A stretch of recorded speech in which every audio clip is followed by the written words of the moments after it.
శివాయ నమ ఓం కేశవాయ నమ ఓం శివకేశవుల మాసమైన కార్తీక మాసంలో మట్టా వెంకటేశ్వరరావు గారి రచన భగవాన్ మాలా మంత్రము గాయత్రీ మంత్రముల వివరణ విన్నపము. చాలా బాగా రాశారండి. నాకు వాయిస్ ఓవర్ ఇవ్వాలనిపించి నేను చదువుతున్నాను. బాగుంటే నేను మా ఫ్రెండ్స్ అందరికీ కూడా పోస్ట్ చేస్తానండి. వెంకటేశ్వరరావు గారు, నమస్కారం, ధన్యవాదములు. ఎన్నో జన్మల తర్వాత దైవానుగ్రహం వలన ప్రాప్తించే సర్వోత్కృష్టమైన మనుష్య జన్మ సామాన్యమైనది కాదు. మానవ జన్మను పొంది సనాతన ధర్మపరాయణత కలగడం దుర్లభం. ఆ తదుపరి మోక్షంపై ఇచ్ఛ ఏర్పడటం ఇంకా దుర్లభం. మహాపురుషుడైన సద్గురువు సాంగత్యం దొరకడం అత్యంత దుర్లభం.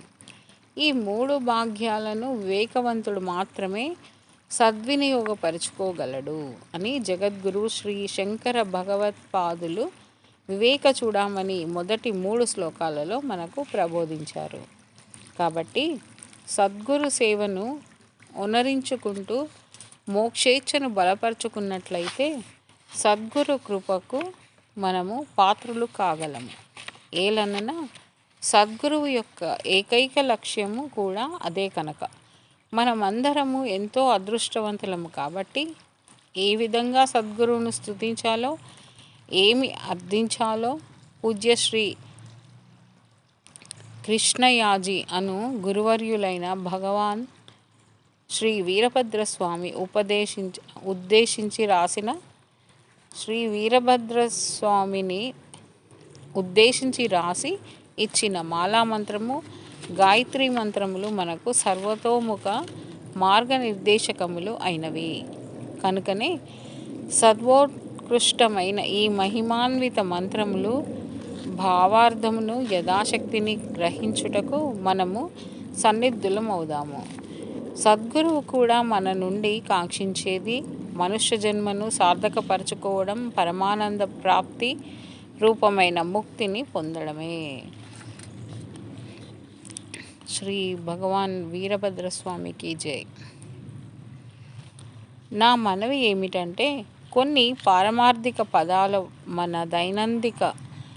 దైనందిక జీవన వాడుకలో లేనివి కాబట్టి భగవాన్ సూక్తులు వివరణ పుస్తకము చివరి భాగమున ఉన్న పారిభాషిక పదాలు వివరణ గ్లాసరీలను ఒక పర్యాయము చూడండి. తత్ఫలితంగా మాలామంత్రాల యొక్క భావార్థము బాగా అవగతమవుతుందని నా ఆకాంక్ష. కాబట్టి ఆ 2 మంత్రములు సత్సందేశమును నిశ్చయముగా అవగతం గావించుకొనుటకు మనము శక్తి వంచన లేకుండా ప్రయత్నిద్దాము.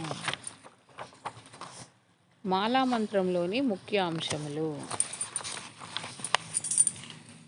శివాయ నమ ఓం కేశవాయ నమ ఓం శివకేశవుల మాసమైన కార్తీక మాసంలో మట్టా వెంకటేశ్వరరావు గారి రచన